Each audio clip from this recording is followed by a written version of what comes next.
Ivan, good morning.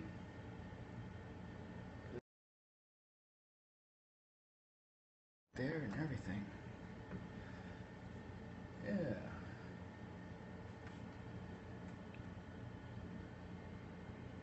I'm good, my man. I'm good. Kind of getting a later start today, but I had this idea to offer some knowledge up to folks, and there's like a lot of classical pianists. Well, there's a lot of pianists out there that have learned and developed. Hey, friends, who have learned and developed via the paper, just reading music alone. Oh man, Ivan, thank you, man. Thank you. So I figured today would be a great Columbus, Ohio. Hello, hello.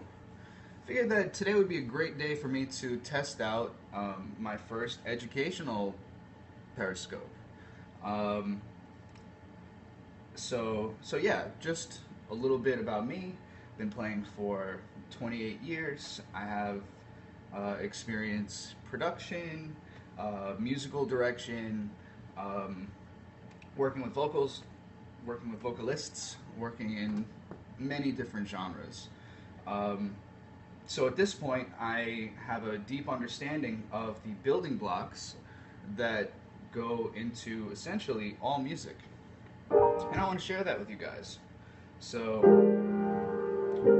I mean, to start, I think that it's probably useful to talk about all of the basic tools that exist within music. I mean, the three basic things that all music has in it is melody. So, there's melody stuff, and that's obviously like a jazz melody is kind of complicated. You've got harmony, so you have what happens when there are multiple melodies together. Right? So you have all of these little melodies kind of existing, going and doing different things. And then you have rhythm, so you have your like that kind of thing in there too. So you can further break down melody and harmony into a melodic line. So you're one line at a time, and then your chord.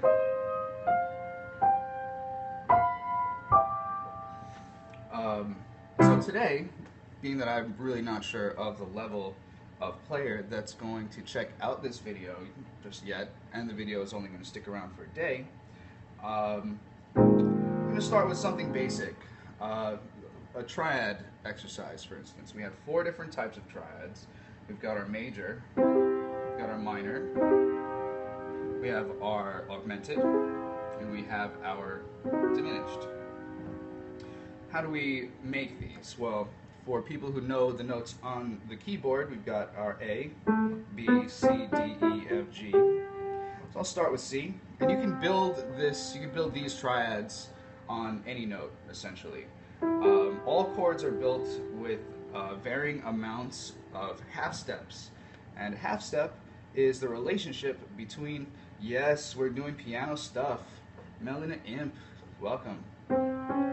So the smallest relationship between 2 notes is called a half step, and any note, if you play any note that's adjacent to it, you're going to get a half step. So that's a half step, that's a half step, that's a half step, that's a half step.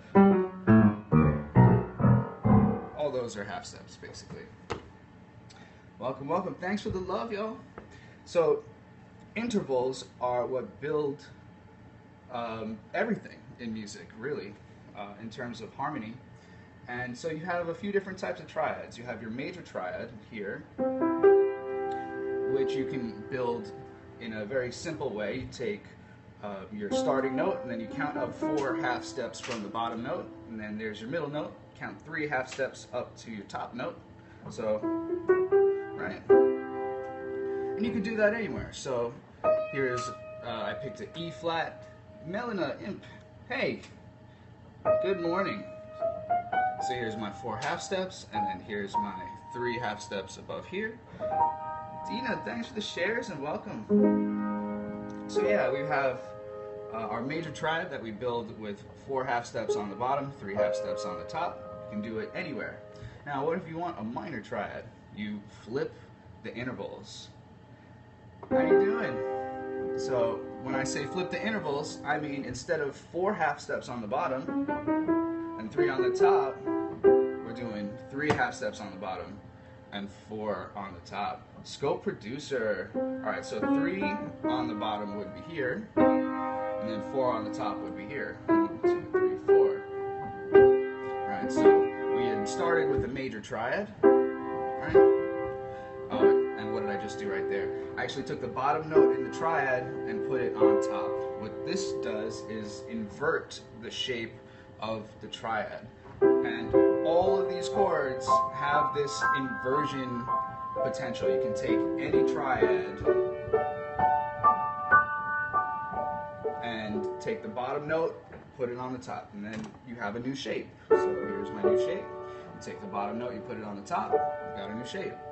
So this concept of inverting these chords and shapes, this is like super common basic stuff, but they're so important in understanding, and all the more complicated stuff that exists in music, at least in Western music, comes largely from these building blocks. So yeah, we've got our major triad, we have our diminished triad, our minor triad, where we have 3 on the bottom, 4 on the top. Then there's 2 more triad types. We have augmented triad, which is 1, 2, 3, 4, and then 1, 2, 3, 4, right? And then we have our diminished triad.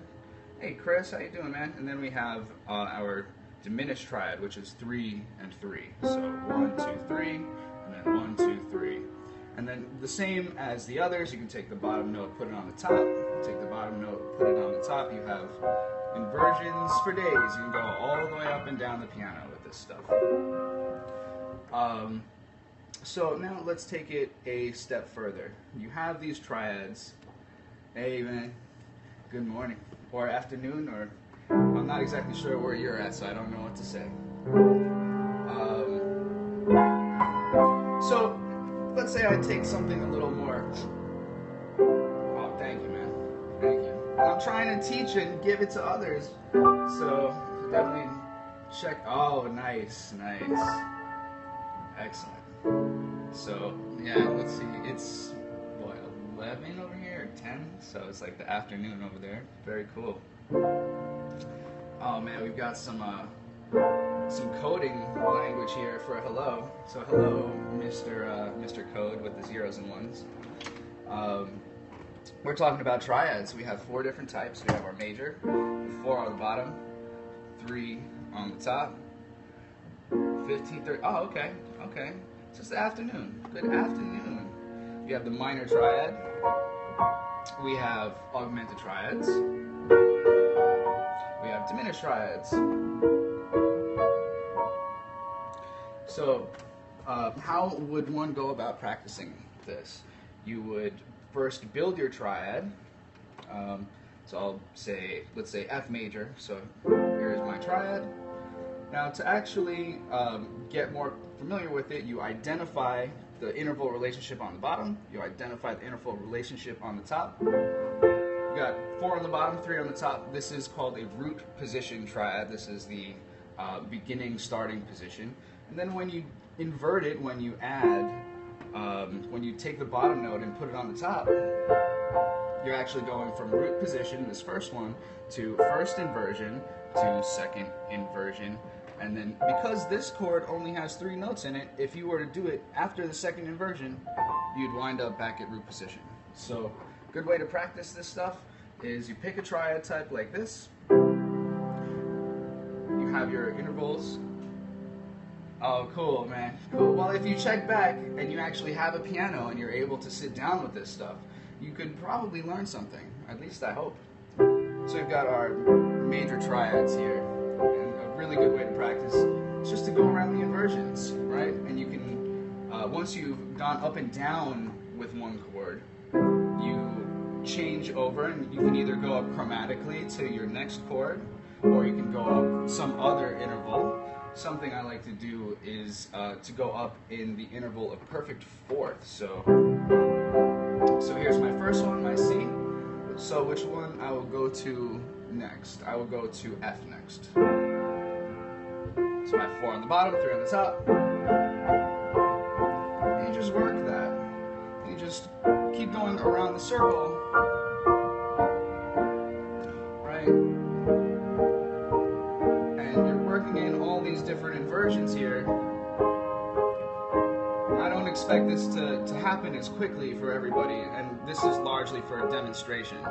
But each one of these chords is a major chord, and it is built from 4 half steps on the bottom. So here's my 1, 2, 3, 4, and then 3 half steps on the top. 1, 2, 3, right? And once I have that fundamental shape, that root position, I start inverting it by taking the bottom note in the chord and moving it to the top. And then when I go the opposite direction, I take the top note and I put it on the bottom. So a little bit more. I'm going to go to the next key now, up a perfect fourth. There's our major. We're in B right now. Whoops.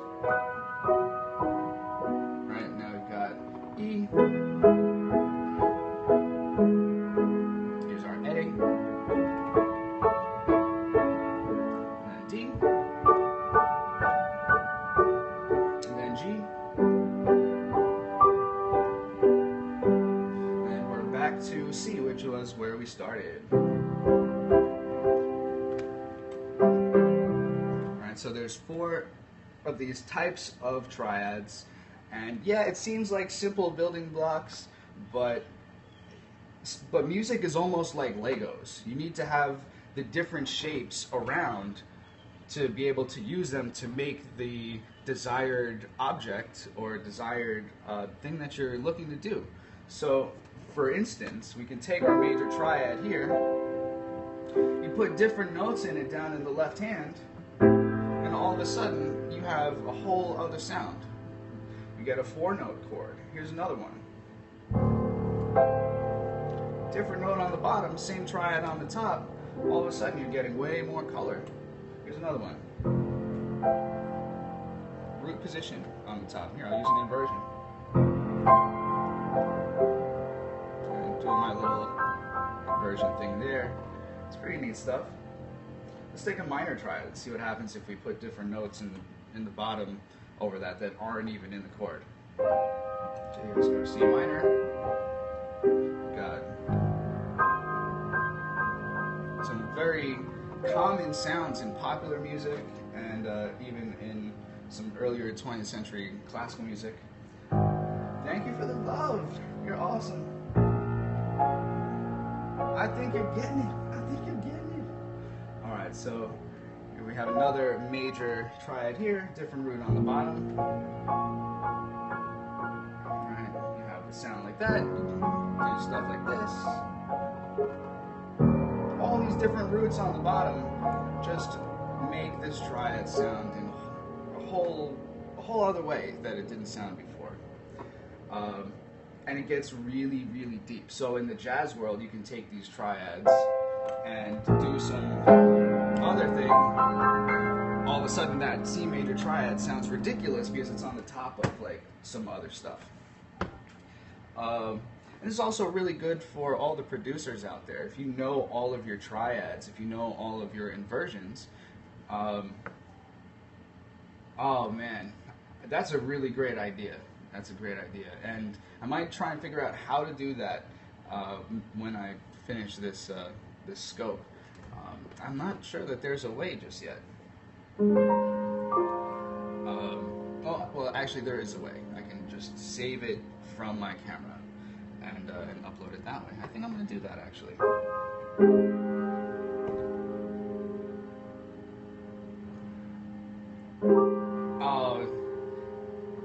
I mean, jazz is just that's like the most intellectual one, but you can use these techniques for production, for pop music, for really every music. Christina, good morning. ATL in the house. We got Andy Care. So this is a little piano lesson that we're touching on this morning. We've got our different triad types. We've got inversions. And all right, I'll show you one more thing about triads before I wrap up this lesson and figure out how to upload it. The most important, or not important, kind of the most used chord motion is the motion called, well, it's called a cadence. And it sounds like this. It's what happens when you have one chord that resolves to another chord. So I have a C major triad right now, and I'm going to resolve to an F major triad. Now, why am I calling it resolving? There's no tension yet, so I really can't even use that term. But this will probably be in a subsequent lesson. If you have one triad, all right, so here's a little bit of backtracking. We have major scale. You can build a triad off of every note in the major scale. So this would be the triad built off the first step in the scale. This is the triad built off the second step. This is built off the third step, the fourth step, fifth, sixth, seventh, and now we're back to the top. Each one of these is either a major, minor, or diminished triad in this case. But if you take the chord that's built off of the fifth step, and then you go to the chord that you build off of the one,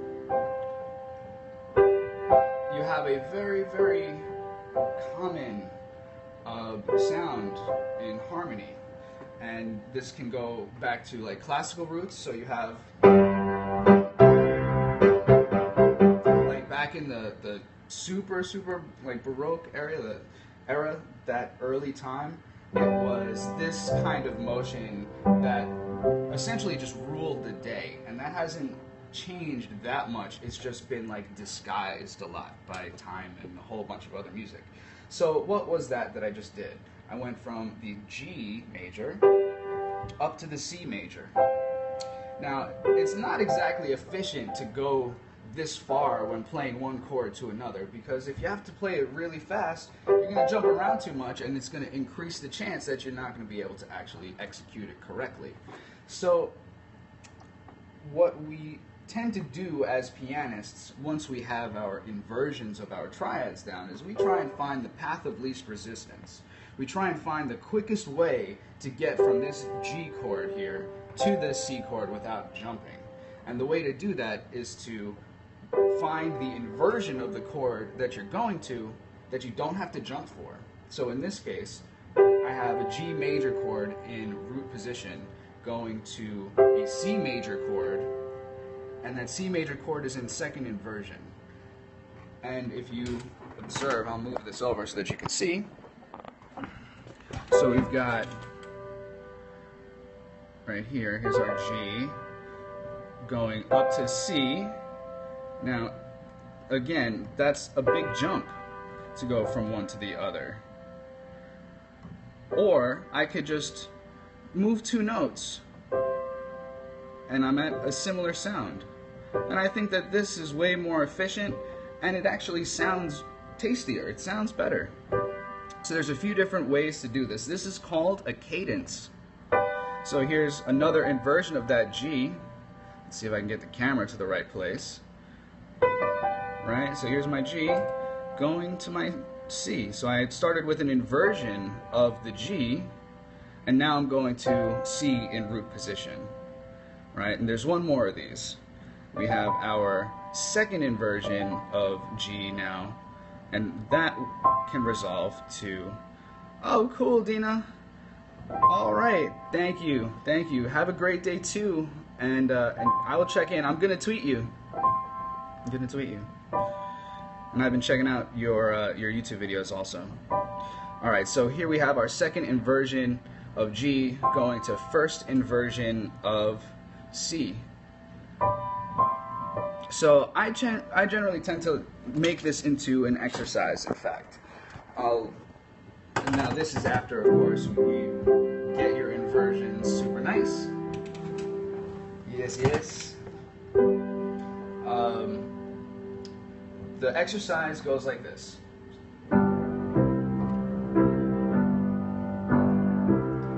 Right, so it's a little rhythm with the 5 and the 1 chord. I kind of rock back and forth so that you can hear the directionality, because it sounds different to go this way. That sounds different from this. Right? So here's your classical motion.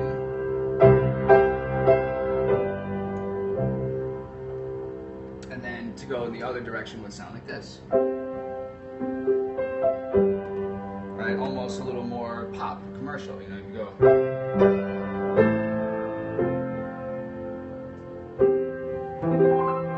You get all kinds of church stuff from these inversions. It basically all comes out of Bach. So the exercise goes like this. You pick your starting chord.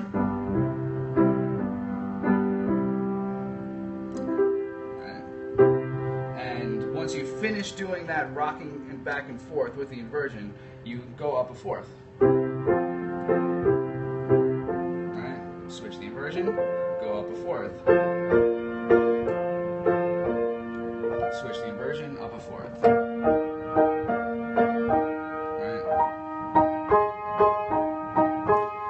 Right. And this goes all the way around, so to fast forward the rest of it, you got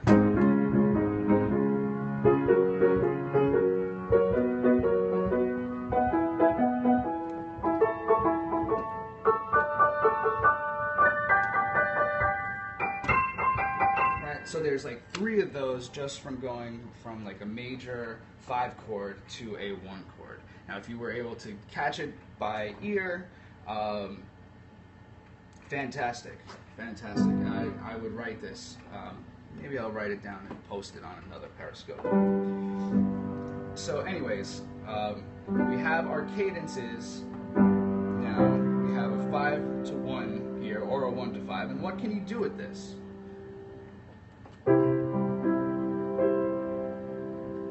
If you just look at the different shapes themselves,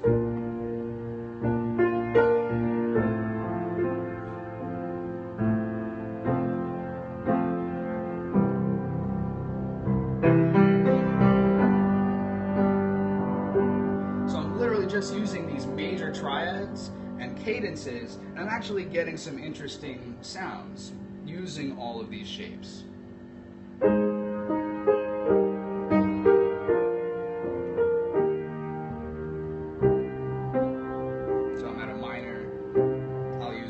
To major cadence now, because there's multiple types. I'm gonna have to show you those in future videos. But when you throw it all together,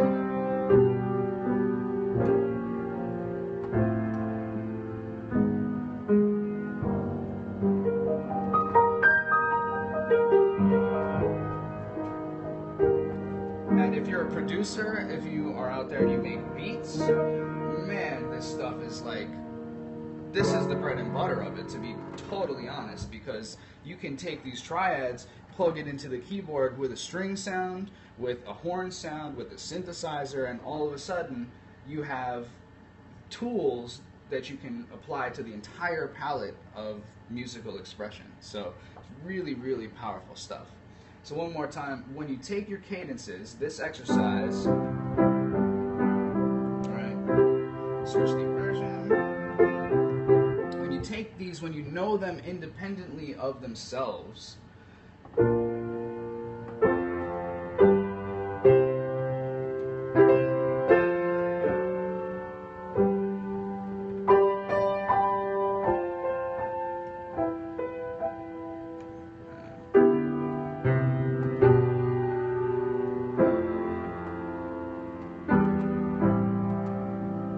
There's another cadence.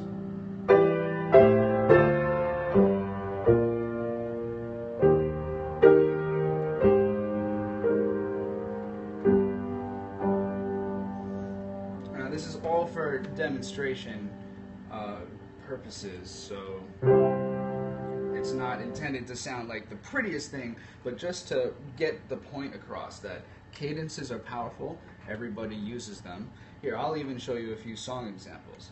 We can go to, okay, so. Right, there's Rihanna's Stay, right? So we look at the chords of that. Let's go from here to here. That's actually a minor triad going to a minor triad that's a fourth away. That is a cadence of some kind.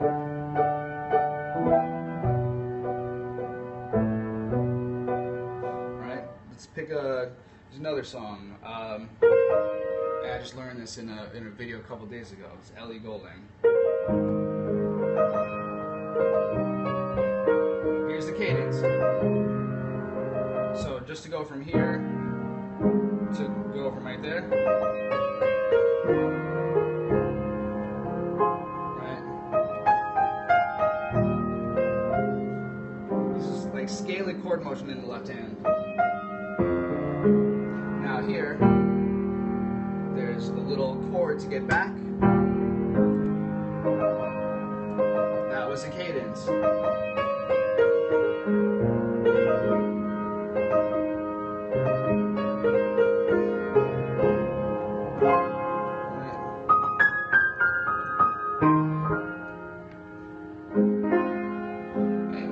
Thank you for the love. So yeah, to recap the Periscope, this lesson, we can build a triad with intervals. We have a major triad here, minor triad, augmented, diminished. The major triad has 4 half steps, so 1, 2, 3, 4 on the bottom, 3 half steps on the top, 1, 2, 3. The minor is the inverse of that, so you have 1, 2, 3 on the bottom and 1, 2, 3, 4 on the top. You have augmented, which is 4 on the bottom, 4 on the top, so 1, 2, 3, 4, and then 1, 2, 3, 4. And then you have diminished, so 1, 2, 3, and then 1, 2, 3. Now, you can build it this way on any note. The next thing that we talked about was inversions, where you take the bottom note in one of these triads and you put it on the top. Now that gives the chord a whole new perspective. And we did an exercise for getting around the keys of that.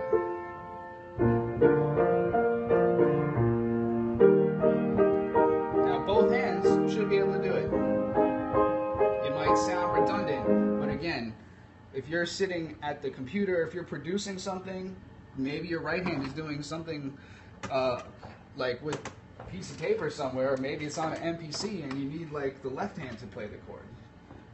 That's only one example. It's probably not even a great one, but you do want all the chords in both hands. The last thing that we looked at was cadencing, where you take the 5, and there's multiple types of cadences, but you take the 5 in a tonality. And we're going to talk about tonalities actually more next time. You take the 5, you take the 1, and then using the inversions of these different chords, you find the path of least resistance, the most efficient way from one of these chords to the other. So here's a G, and we're going to C, and essentially I did that without jumping with my hand. I didn't go from there to there, I went from there to there. Exercise with that to go around the circle of fifths. Again, another concept that I will speak about later. But if you use your ears, you will get this. You can even use the amazing Slow Downer app. Man, I'm having some serious deja vu right now.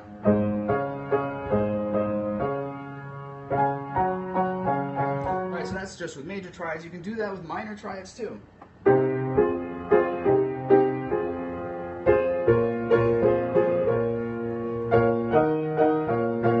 Sound familiar? I mean, this kind of stuff happens in most of the hip-hop that's out there right now. So you think like...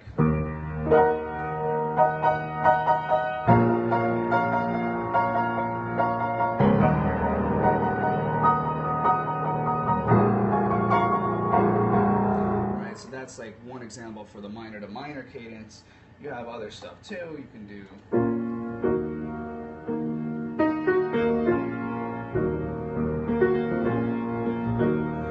And if you change it up with like the major to major one, got.